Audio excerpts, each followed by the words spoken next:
This is Hannibal from thehannibaltv.com, and I'm with Kizarny, former WWE superstar and recent Performance Center coach. How are you doing? I'm doing awesome, man. It's pretty cool to be here with the Hannibal. It's all good. CAC. It's pretty weird if I do say so myself.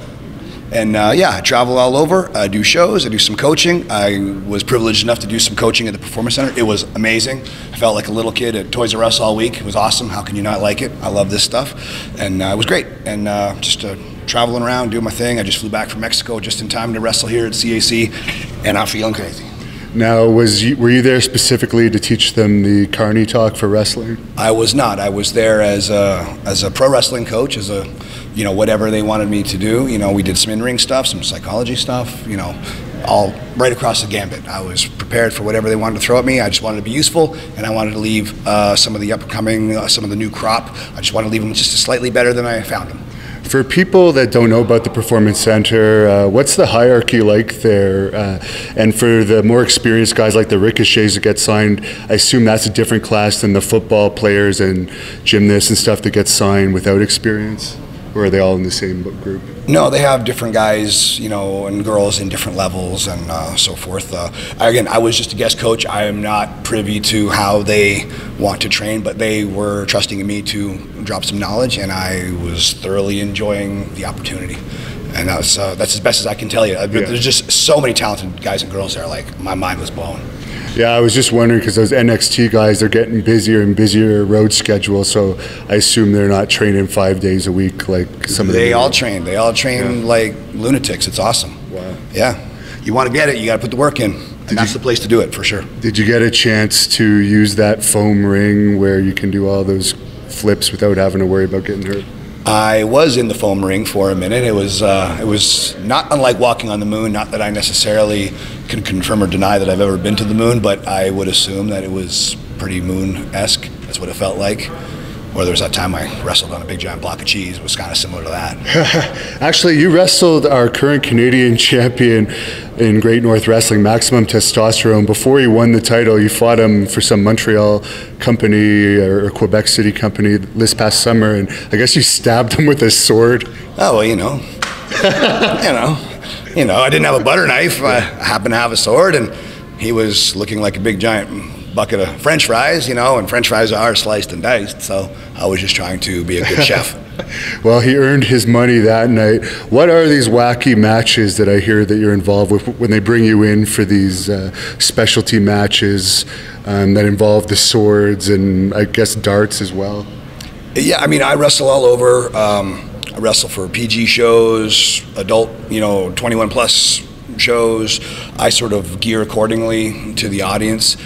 Sometimes I do the Carnival Death Match, which is, it's fun, scary. There's some dangerous stuff and there's some funny stuff, and when you smash it together, that kind of keeps you on your toes.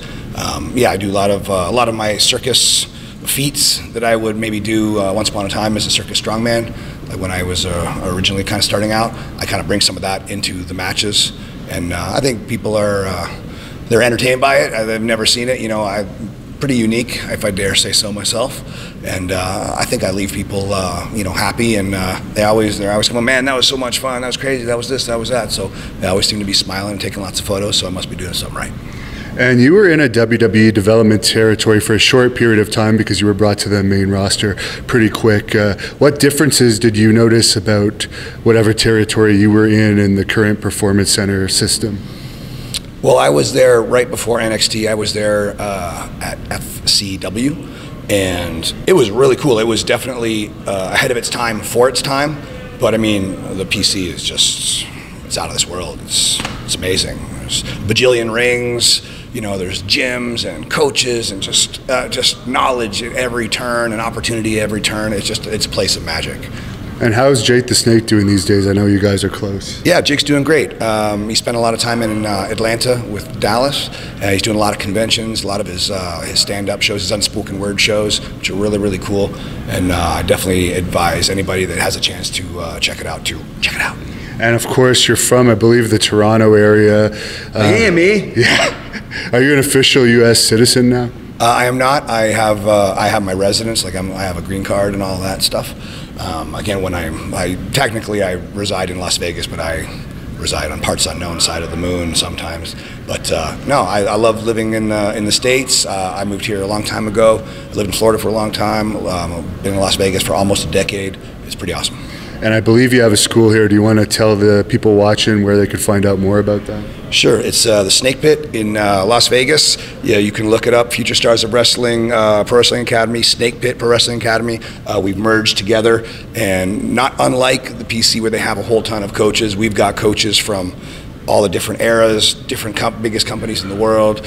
We got myself, Kenny King, Disco Inferno, D'Lo Brown, Jake the Snake, plus all sorts of awesome seminar guys that come in and out. Shane Helms, you name it. Tommy Dreamer, Al Snow, Gangrel, Jimmy Hart, you name it. Ricky Steamboat. Oh my gosh, Ricky Steamboat. You know, so many dudes, so much knowledge, so much opportunity. It's really great. So yeah, if people want to learn, Snake Pit Pro Wrestling on Facebook. And I know you're on Twitter. I forget the exact handle.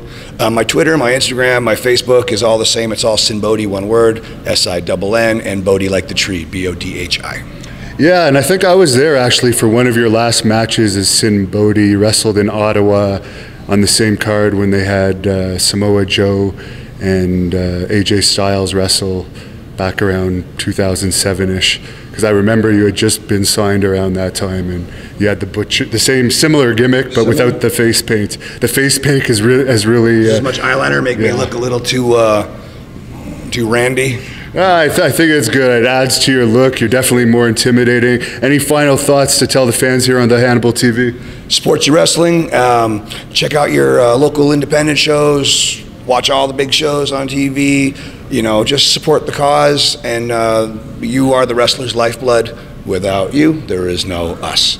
And as far as up-and-coming wrestlers, find a credible school to train at, wherever that may be. Don't just find a ring and hope for the best. Really try to find a credible, known trainer or trainers, and be safe. Follow your dreams.